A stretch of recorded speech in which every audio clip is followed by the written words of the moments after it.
I'm sorry. Welcome back. This is the final session of today's discourse day here at CTM in the context of the project We Found Our Own Reality, the exhibition that you can see downstairs in the Betonhalle here. And I'm really happy to welcome Lush Lata today. She came all the way from New Delhi to visit CTM and is contributing in various ways here to the program. Did a DJing workshop. Now we will have her in a conversation with Nabihah Iqbal, whom I also really like to welcome very warmly.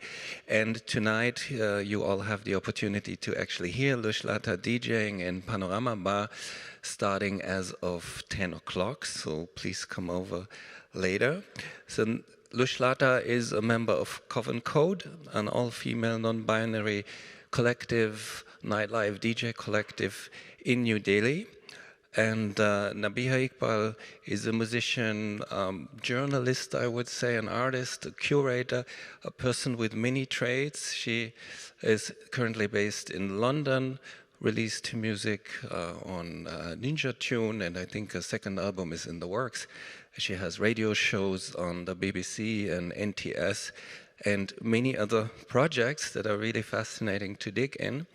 Yeah, and you will also have the opportunity to hear her perform actually down there in the exhibition together with Paul Purgas and Imran Peretta on the Saturday evening. And now I'd like to welcome you on stage for this session that is titled Feminist Perspectives on Nightlife and Music Scenes in India and its Global Diaspora. Welcome.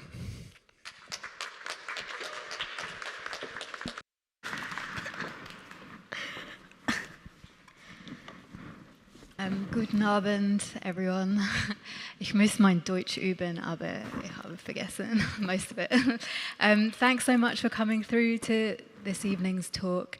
And as already mentioned, it's an honor to have Lush Lata here with us as part of the festival.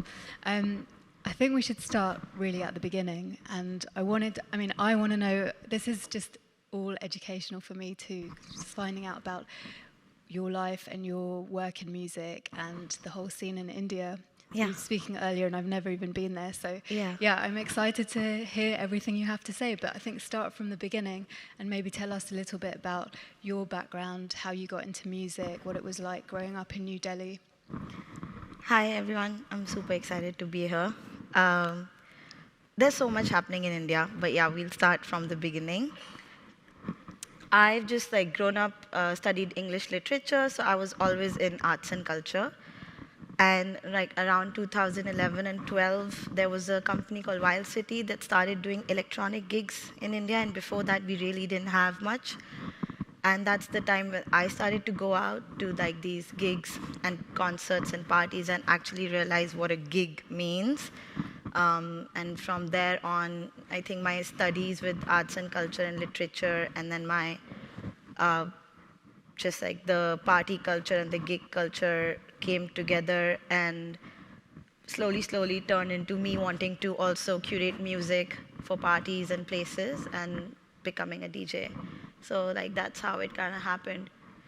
And so you mentioned Wild City, which Wild City, that were you saying pioneers of the whole kind of music scene coming up in New Delhi. I mean, they're pretty well known, I think, in the music scene there now, and they run a festival as well, don't they? Magnetic Fields. So before that, there was really nothing. I mean, I'm also interested in finding about what your formative experiences were growing up in terms of music. Before that, it was just there were there was a big rock scene, metal bands and rock bands, and of course Indian classical scene and Bollywood parties. I guess before that, people would go into expensive hotels where there would be all these posh luxury clubs where you can't just dress however you want, and they would play, I guess, Bollywood music or what was popular at that time. But really, even for Wild City, the two founders, they are also one of the reasons that Coven Code was founded, because they collaborated with British Council India and hosted a women in electronic music production workshop. That was a 3-day workshop where 50-60 women from India and Delhi, Bombay, we participated. They gave us all the gear. They had a really cool DJ fly in and do the workshop, everything. So it was like they had to do a lot of community, grassroots level of work. Yeah, before that it was Bollywood or just, yeah, alternative rock and metal and stuff like that. And then how would you compare it to the scene now in 2023? What's changed? I don't know if rock concerts still happen. No. I mean, in terms of the development since Wild City started doing parties. Oh, a lot has changed. I mean, the whole DJ culture. I mean, India is always a bit behind. So what happened, I would say, in London 10, 15 years ago is happening in India, in New Delhi right now, where it's like a small scene. Everyone knows everyone. There's a lot of opportunities. Everyone's trying to like do something, create a new night. Like when I visited London, I saw that all these DJs I met, they had their own events. They had their own intellectual properties, and that's what something in India we don't have yet. So when I went back, I was really inspired. I was like, I'm a DJ. I, go to all these parties. I should also start mine. So I think that's now slowly, slowly starting. And it's just been 5 years, 6 years. So it's really the time right now. So a lot has changed. The way people listen to music has changed. And we now, I think with magnetic fields, we feel a bit more comfortable talking about music festivals. Because earlier, I think in India, people just talked about Tomorrowland and stuff like that. So EDM did become big. It's still big, I would say. But now alternative electronic music is big in India. And could you tell us a little bit about what the nightlife scene is like there? I mean, is it easy for people to put on parties? Are there a lot of official club spaces, or do people normally have to take a more DIY underground approach? I wish there was more DIY underground approach. Like in my whole, in the last 10 years, there's been one warehouse party in New Delhi, by the way. And that also they had to work a lot with the cops and stuff. So our government still doesn't really support us just blindly, or like there's a lot of government work to be done. Our clubs are very different. They're not really made for partying. They're like restaurant and clubs. They have seating spaces. They have to serve food, and then they can have like DJ gigs and stuff. So gigs are really a byproduct. It's not that we have venues that can just do music. Like the one that we had, Antisocial, where Wild City started everything and the community like was formed there. They're not even allowed to host parties anymore. So it's really tough in terms of the political and economic background of such, because our government is slowly getting to it, but there's a lot of resistance, I would say. But maybe not for the Bollywood parties. Oh, no, not for the Bollywood. You could have a speaker at the back of a truck and be on like the main roads if you're playing religious music or like Bollywood. Like there's a lot of like, this happens during summer season where people go from like South India to some part of North India barefoot, but they have these big monitors and big speakers, but somehow it's like just like religious like bangers, I would say. I don't know. But that's allowed. But like if we would do something like that, it would not be allowed. Do you think there's some, I guess, the unfamiliarity with the types of music that you like to play or other promoters that causes a bit of a rift between the authorities? Yeah, but it's super interesting because even now I get booked for gigs in Delhi and Bombay, and they tell me sometimes, please don't play Bollywood music. Like I'm in India, I'm in a club, and the organizer is telling me not to play Bollywood because in their head, Bollywood is not posh and they are trying to make their brand posh. So there's a lot of conflict of interest and politics. And then I'm also interested to find out how class plays a role in this, because I mean, I'm from Pakistan, and whenever I go back to visit there on the few recent trips, like getting more involved with local musicians and artists and seeing how things are, you can't ignore the fact that a lot of or most of the people who are at the clubs or who run the clubs or who are DJs, they're obviously all the rich kids. Yes. And there's like a big divide. I'd say India probably has more of a middle class. Yes. So what does it feel like there? I think the reason that I am a female DJ from India is because of my middle class background as well. Because as I was talking about in my workshop yesterday, in India, if you're a girl and you can't just be out at 1 a.m. in New Delhi. Like now you can, but fine. 5 years ago, you just literally can't. Like now we have Ubers and stuff, but you just couldn't. Like if even when I go to party, like I have to have a car with a designated driver. If I have a gig that's like 2 a.m. to 3 a.m., my parents still tell me take your brother with you. Like I'm 30 years old. I've been partying like 10, 15 years, but no, I still have to take my brother or take the driver because it's just a safety thing. So I think for me to be one of the DJs who can really travel around and stuff has a lot to do with my middle class background and the privilege and the safety that my parents or my family provides. So a lot of and also that in Delhi, there's a place called Haus Khas, which is like the nucleus of, there are two clubs, Summer House and Oro.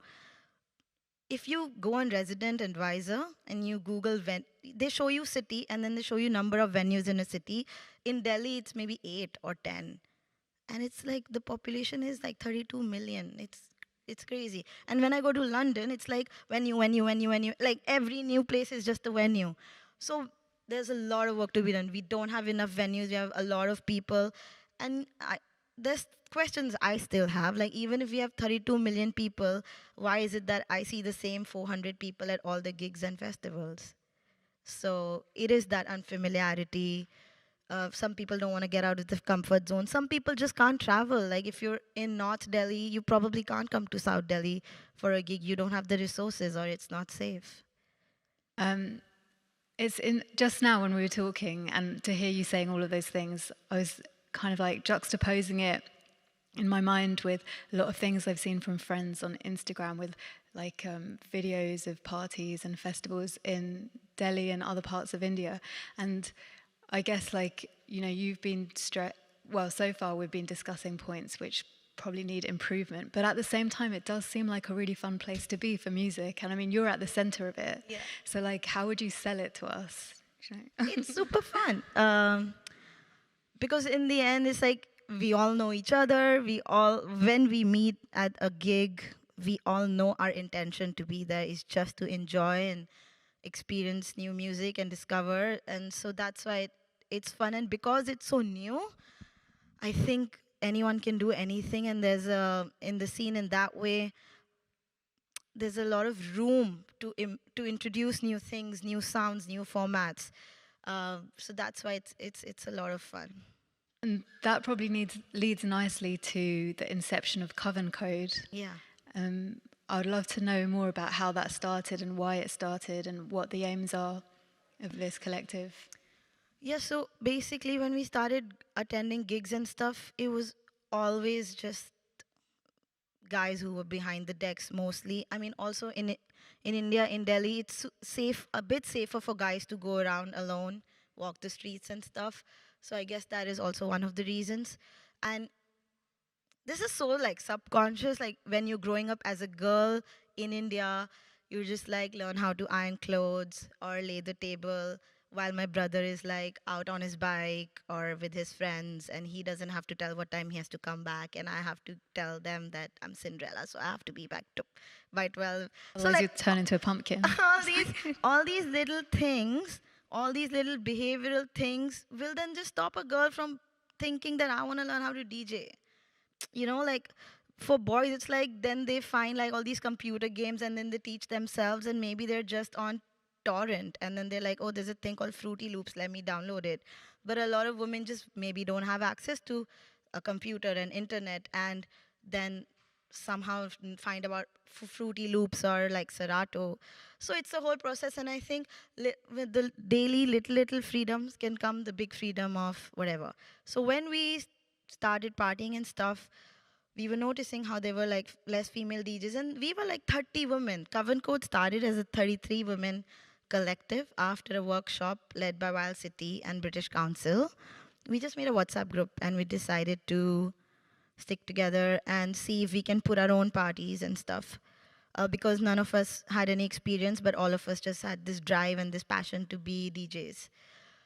And yeah, some of them were working in these venues, some of them were journalists, marketing, photographers, designers. So we kind of pooled in all our resources and tools that we had and put on our first night together. From there on, people were noticing. And that's the thing, because Delhi is so new and such small things, then anything that you're doing will get noticed really quickly.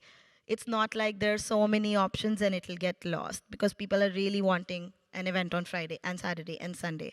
So if you put up something right now in New Delhi or in India, chances are that it can get easily noticed, and if it's good, then it'll stay. So that's what happened, I guess, with Coven Code. What was the first party like? Like, what was the crowd like, and the feeling, and what kind of music did you DJ at it? I'm guessing. Yes. It was 20 of us DJ'd.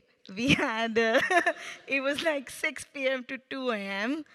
We had maybe 20-30 minute slots, and no one, like, it was like psy, trance, hip hop, footwork, Afro. Like, the genres there was no cohesiveness apart from the fact that we all wanted to do this. And the audience was everyone's friends and family. My parents came. My dad was dancing like in front of me, and my friends were pretty shocked. They were like, "What's happening?" So literally, the event was like a celebration. It was all our friends and families came to support us, and it was a lot of fun. It was a very community. We're doing this together. We're in this together kind of thing, and it did feel like the beginning of something. We did have an awareness that we're starting something new. But it was only after 1 or 2 years that we actually, when we used to hear from people or other girls who used to write to us on Instagram, did we know that, oh, it actually has meaning. But yeah. And do you kind of like hear stories of people who've attended those events and maybe it's inspired them to also get into music or DJing? I mean, do you stay in touch with members of the crowd that attend your events? I tend to stay in touch with members of the crowd. I love networking. I just like love to connect with people. There were a few who like came and spoke to us about, you guys are so inspiring. I also want to be a DJ. I didn't know where to start. So we gave them some place where they could start. They could start by messaging one of us. They could start by talking to us, because as women with men in Delhi, maybe we just didn't feel comfortable asking stupid questions like, hey, what's a CDJ? Or what is record box? Or hey, can you put record box in my computer? So we created this pool where we could ask the most basic questions to each other without the fear of judgment that this person will think that I don't know anything, you know? And I guess that's something that happens a lot in Delhi. It's like there are so many people who think they're know-it-alls or are gatekeepers of information in that way. Like, they don't want to see more DJs. There are some DJs who hate the fact that there are so many DJs, new DJs every time. But yeah. Gonna keep getting more and more. Yeah, as I said yesterday, and she was there, and I was like, DJs are the only people who buy music, really. Like, we buy other people's music for our sets. So we're like giving into the same pool, and it's actually good to have more DJs. And what was the reception like from the rest of the scene? So, I mean, particularly from like the guy DJs when you started. It was the whole conflict of, you're a woman, that's why you're getting this opportunity. And we're like, no, like, we're really fighting for this opportunity. And if we're good, then it'll stick. And if we're not good, then it won't stick, you know? So there was a lot of resistance. There was a lot of back talk. But I think what's good stays. And what was good stayed. And some people resumed their daily jobs, or some people tried different things. And a few of us kept DJing and are touch with spreading the word. Yeah, so obviously you are spreading the word, playing all over the world, really. And what about the other members? Are there people doing this, doing similar things? Yeah, there's Pia Barar, there's Zinquis, Zainab, there's Priyam, Mona, Vidisha. Vidisha also went to Japan, where she curated some crazy events and was part of an artist residency. Pia Barar lives in Goa now, and she also plays all over India, everywhere. So yeah, hip hop and stuff. And Zainab toured with me when we were in London. Zainab also played Keep Hush with us and Box Out. So a few of us are still going. And now we don't get any back talk. Now it's been 3-4 years, and it's like we've proved ourselves. What do you see in the future for Coven Code? Like, what do you want to keep doing with it? Obviously now it's like a regular night in New Delhi, right? Oh, that's Box Out. So basically, during COVID, because Coven Code is like 20 women, everyone kind of moved. Someone moved to Goa, Bangalore, Bombay. Someone's in Delhi. Someone's not even in India anymore. A few people moved to London.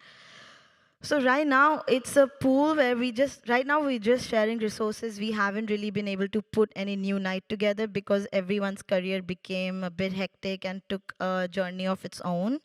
But with Coven Code, it's like we still just want to enable more and more people, women especially, to know that they can do this. Like they don't have to be so intimidated by it. And I think that's the message that we want to still give. How do you feel when you play in all different places around the world? I mean, do you get like a South Asian female audience, like, or just people turning up to your gigs, somehow they're always and they know about there. your stuff? Yeah. I always find. I mean, I've just played really in London and Derry, which is Northern Ireland, and yeah, I mean, I think Indians are everywhere. So someone props up, and they're always in the front, and if I play a Bollywood song, like we go crazy. So hopefully we can see that tonight. And yeah, so I was about to ask you tonight, it's going to be quite a momentous occasion. Yeah, I'm really excited. Back home, no one is like, everyone is like needs to be pinched, and they're super excited because they know I'm going to play Bollywood tracks. So the conversation back home also is very, very excited about this, and they can't even believe it. They have to check with me. They're like, "Are you sure it's Berghain?" I'm like, "Yeah, it's Berghain." And they're like, "You'll play what you play. You won't play techno." I'm like, "No, I won't play techno." So it's really cool. And I think CTM is so cool to even do that because I think it's a big experiment. Because I think people have an idea when they come to these venues, and let's see. But it's good to just broaden the horizons, I think. That's and it's such really a huge cool. club. There's enough space for some different sounds in there. Yeah. So, like, for everyone's reference, do you want to just say what time you're playing tonight? You're in Panorama Bar. Oh yeah, right? I'm playing 11:30 at Panorama Bar. Okay. Have you planned your set, or are you just going to go? Oh, with I the flow? plan all my sets meticulously. Really? Yes. I just like leave maybe 1% for improvisation. Okay, that's interesting. Yeah, I have a timer and I plan and everything. Could take a leaf out of your book. Well, I used to always plan when I first started, but now just go with the flow. Yeah, And but like sometimes- a night like tonight, I would plan Yeah. it. But if you book me for your like house party or like some casual event, then I'd be like, I got this. But for tonight, Tonight is a big one. I've been planning. It's going to be amazing, but like good luck. Not that you need it, but it's going to be so good. I need it. Thank you. I mean, like I feel like you've told us so much about what's going on in India and with your work and everything. I don't know if there's anything else like that you'd like to add. Yeah. Box Out. Box Out, yeah. Okay, Have you we worked haven't with spoken Box about Out? Box Out, the radio, and it's a radio station as well, right? Have you worked with them? I think I did send them a mix a long time ago, a few years ago.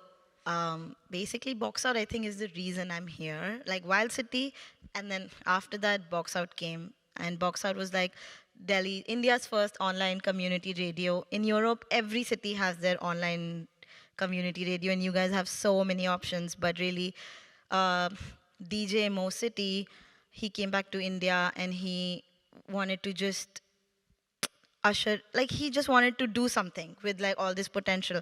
So he started Box Out FM. They started a regular night in Summer House, which was Box Out Wednesday. So every Wednesday we could go listen to alternative music, electronic music. So we didn't have to go to those posh clubs where Bollywood plays, We could now go to this new place. This was like 2016, and that's where the scene now is like really starting. Now we're like maybe 30, 40 new people who became DJs with Box Out, who became sound engineers and designers and set curators with Box Out. And Box Out is the one that sent 5 of us last year to London. It was a collaboration again with British Council, and we played at a music festival called Keltronic Music Festival, which was in Derry. So again, Wild City and Box Out, they did lots and lots of grassroots level work, which is quite amazing. And that's why it's fun, because everyone knows everyone. And finally, we've been able to make local DJs a cool word in Delhi. Only now, like this January, before coming, we had a gig in Delhi on a Wednesday night where the lineup was just local DJs, and it was packed. And it was the first time where a local DJ act was fully packed night, and there was no international act. So normally do you find that the international DJ shows are much more popular? Absolutely. Like even for the promoters, if they book me, I'm giving you a random example. If they book me, they'll maybe pay me 500 euros and they'll say this is our budget. But if they book an international act, then it's like, oh, my budget is 4,000 euros. And out of the international acts, I'm wondering, like, are there some cases where you get like Western DJs who aren't actually big here, but for some reason are really big in India? Because I know that happens in Pakistan. There's all these sort of there's some like Romanian and Bulgarian DJs who I've actually never heard of or come across, or I don't know, even when I look them up. But then for some reason they just get these massive crowds in Pakistan. It's like I talked to this with my friend that in the 90s, like some songs made it to India and some didn't. Like Backstreet Boys made it to India, but a similar band didn't. It's very arbitrary. I don't know what the reason is why India picks up something and some doesn't, but I forgot the question. Well, in terms of the foreign DJs who come and play in India, what Yeah, kind of DJs? When it comes to house and techno, it's like the famous ones that I think it's the Instagram. Right now, I feel like what's viral on Instagram is also coming to India. So like Peggy Goo or Nina or the one I love, Tiana T, I think that's her name. Also, because of magnetic fields, like Fortet came to India. Sherelle was invited, but I don't think she got visa. And so many other amazing people. I actually can't think of anyone who's random and for some reason made it big in India. I can't. It's good. You got your finger more on the pulse. And have you played in Pakistan? Yeah, I played in Pakistan for the first time a year ago, like this November 2021. How is it there? It was amazing, yeah. It was actually, like, I've played so many DJ gigs and I don't really get that nervous for a DJ gig anymore, but I got really nervous for that one, which was, like, surprising to me. I think this was it was my first time playing in the motherland, and obviously I was born and bred in London, so going back there and actually for the first time DJing and looking out at a crowd that was all brown. Yeah. That was the first time, and it was actually like it was a very profound moment, really. It was kind of emotional because it's nice to just see yourself reflected in all of those people, which is not something that you normally see, like when you're playing in the UK or Europe or America, but it's also something you don't think about until it happens. Yeah, definitely. Yeah, so it was amazing, yeah, and then went back with some of the others, like Ahad, who's also playing tonight. Yeah, I'm super excited to catch his set. Yeah, and Tash LC is playing and Tumba. Yeah, so we went back again in May last year and did a little tour, and it was just amazing. Yeah, but what Daytimers did with that boiler room and after that also changed a lot for India, because the same promoters from Delhi who I was telling you that they wouldn't let me play Bollywood are suddenly sharing clips of that boiler room where they're playing Bollywood. So it's like, what are you guys doing? Yeah, it's weird, right? Because we were talking about this in Pakistan, how sometimes us as the diasporic DJs have to play the music from the country. Yes. And then when people there see it, then they're like, oh, okay, it's cool. Yeah, this happens. Yeah. This is happening right now. Yeah. I play something, my guy friends are like, whatever. Yeah. The same song is played on a Keep Hush by someone else. They're all sharing stories. Yeah. I'm like, what is happening? I guess that's just the sort of hangover of colonialism. Yeah, that hasn't really gone it's yet. the hangover, but yeah, it's fine. It's super interesting. Yeah, though. because for me anyway, I really look up to all the people doing the music and the art in Pakistan, the people that I've met over the last few years, and like I'm really into finding out about the local scenes. So There's like a boiler room Karachi that happened. Keep Hush Karachi happened. So now I am discovering the DJs from Karachi because of that. It's really cool. Just got to open up the borders again so we can all play together. Yeah. It would be good. That would be good. I mean, that's like a hopeful note maybe to end the conversation on. But I wanted to know if anyone wants to ask questions from the audience or just contribute or anything. I mean, I don't actually know if this was part... yeah, we can. Okay. It's actually hard to see because it's so dark.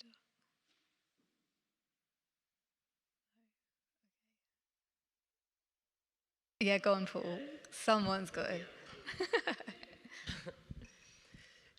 Yeah, it's kind of interesting to hear about that thing where like people from Diaspora come back and they play some Bollywood and everything blows up.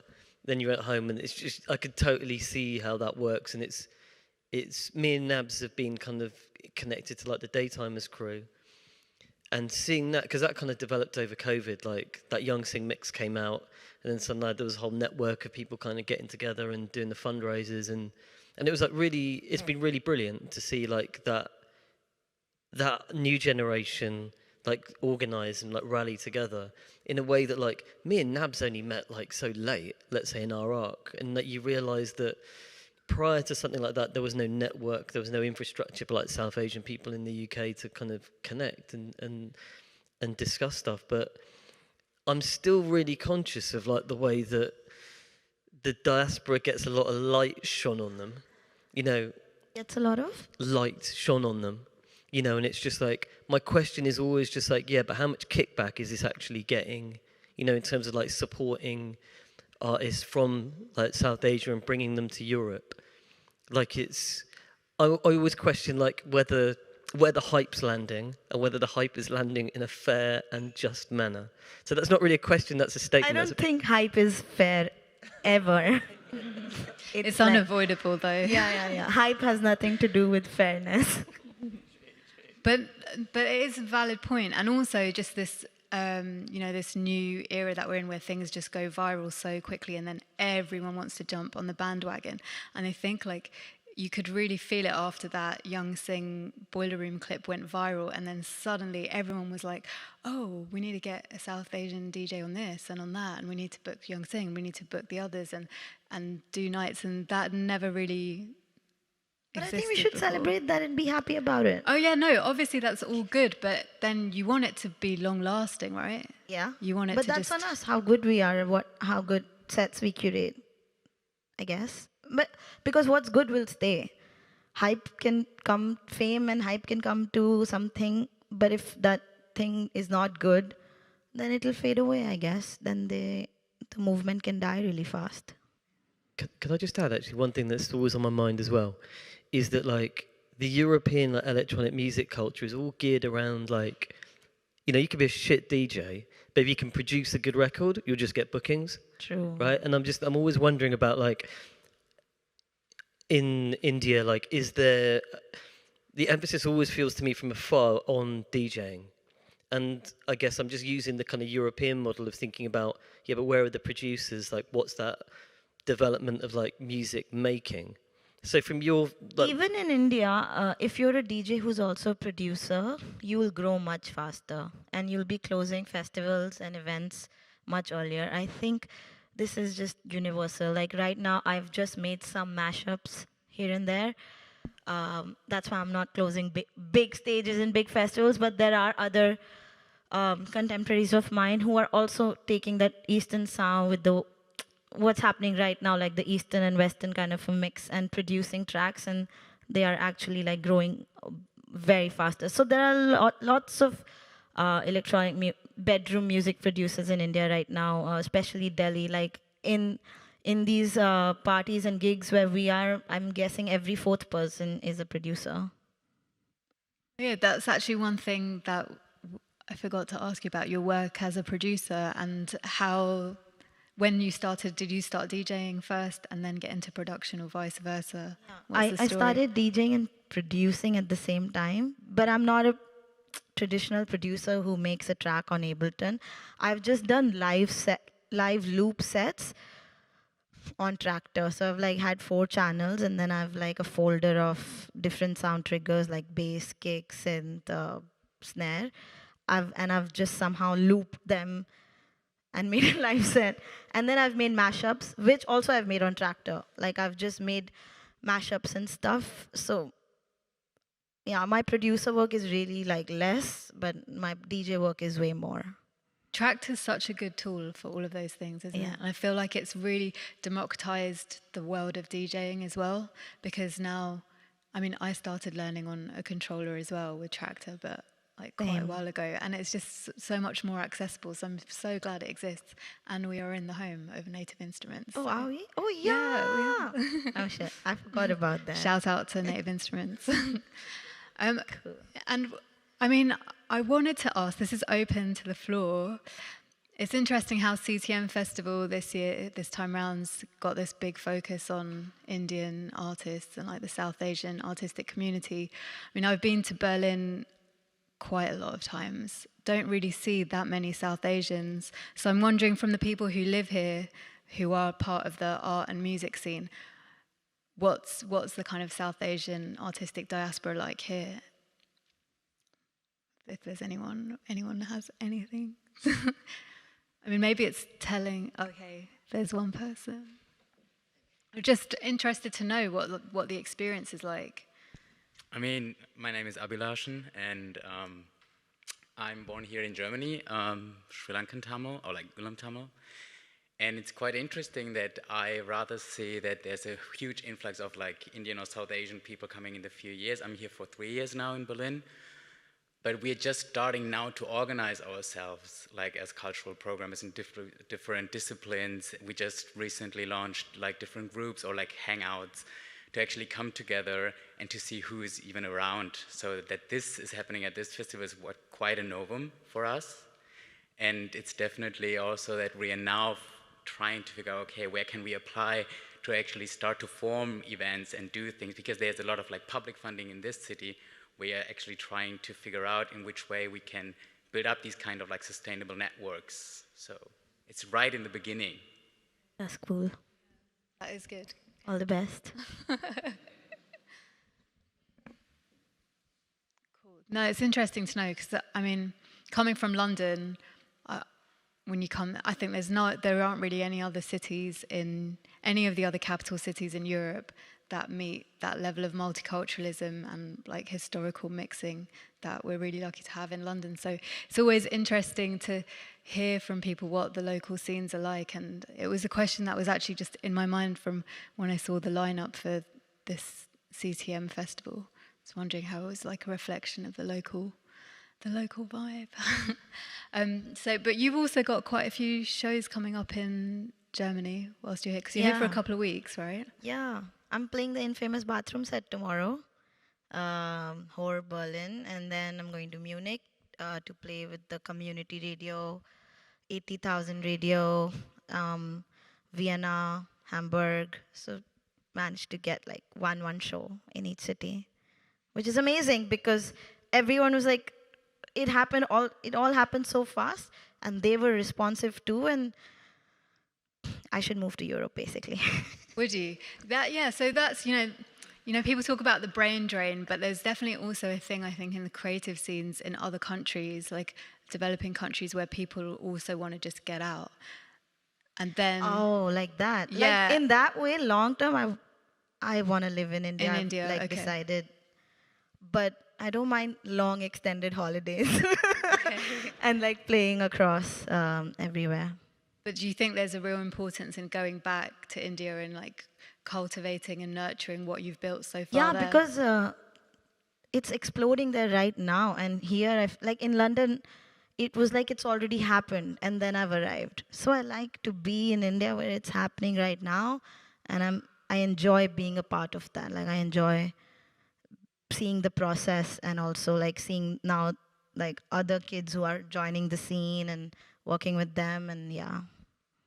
And also, I do need to ask you, how was it playing in London at Dialed In? It was amazing. I think they enjoyed my Bollywood mixes more than people in Delhi do, because they're away from home.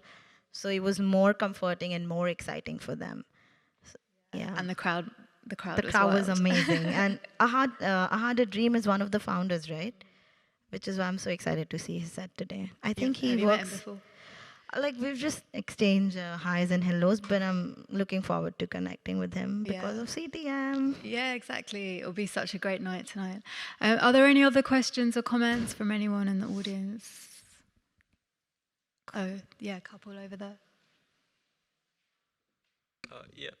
I just wondered, like, in the New Delhi scene, what kind of like styles do DJs like gravitate towards more? Like, you know, well, I'm from Estonia, and for some reason techno is we don't have any like roots of techno there. It's just kind of traveled, obviously from here, from Berlin and all over, and it's just very popular. But like, I don't see techno being that popular in India. I might be wrong. Oh, techno is what is so popular in India I that guess it's popular everywhere. sometimes if we have a non-techno like hip hop, electronic, drum and bass night, and there's a techno night, even in two-tier cities, chances are that techno nights go more full, because right now techno in India is also associated with like crazy party scene, because it's like you can just zone out and you can have longer nights on the dance floor, whereas in experimental music it's like the rhythm breaks too much, or like the attention span is a bit different. So techno is really big. But in terms of the music community that I'm more part of, because I don't go to much of these techno gigs, a lot of the sound is just basically comes from London. So like UKG or whatever's basically bass, all the music it basically comes from London first, and then it comes to Delhi, and then all of us are like Hamdi is big in Delhi right now. He even toured India. He's a UK dub producer. So yeah, like that. Do you kind of feel that tether to London in terms of just like? Yeah. Because as I spoke, even in the beginning, when Wild City started doing gigs, they were getting acts from UK. So there's a big influence of that. Cool. And there's a question next. I have two questions actually. The one was, in which form do you think collectives as yours are organized across borders within the South Asian region, if there are not organizations such as British Council or whatever involved? Like, are there other networks given where you also collaborate with other creatives in Pakistan, in Sri Lanka, in Nepal? I don't know, maybe, do you have any insights? Maybe you could answer that. I think recently, there was one recently in Nepal that happened that some of the Dialed In, I think it was Dialed In again that had like pitched it, and they used Nepal because it's easy for all South Asian artists to travel there, because obviously India, Pakistan, you can't do it. So yeah, and that was that, I think that went really well, because you had like artists not only from the diaspora but all across the South Asian countries, and they all met there and did a residency together, making music, and then also putting on events at the end of it. So that went well. And I just feel like everything's moving in the right direction, really. I mean, the internet is what we have to thank for that, because now it's so easy to communicate with each other and reach out to people that you admire doing work, like wherever they're based, and just create that online community. And I'm speaking for myself when I say that. I know I've reached out to so many people, or like people have got in touch with me, and it's created some really nice bonds. And when you're traveling to a new place, for example, if you were going to go back to Sri Lanka, you could just message people that are part of it, and you might not have met them before, but I'm sure they'd get back to you, and you'd be able to hang out with them and get a little insight into the local scene there. So I'm really grateful for that. Also, like funding is super important aspect. I mean, even for their Nepal thing that happened, I'm sure it was because of the funding they received that they would have been able to do that. Thank you. Yeah, I saw this thing that happened in Nepal as well. And the second question would be, you were also referring to just like that there are few venues or like places where you can actually do these events. But regarding also gender minorities or like queers, how do you also plan this while designing your events, or like awareness concepts? How are the conversations on these topics are?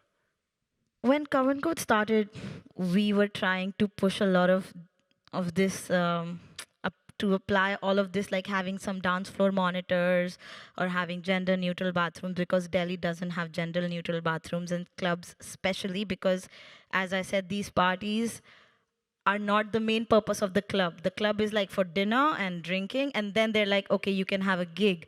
So they aren't really ready. They are not really open to have a gender neutral bathroom, because we are not their primary customer, or like they want to satisfy their usual customer, and then it's us. So yeah, we tried all these things. It's still happening. We're still trying, but I would say nothing's really stuck. It's still a struggle.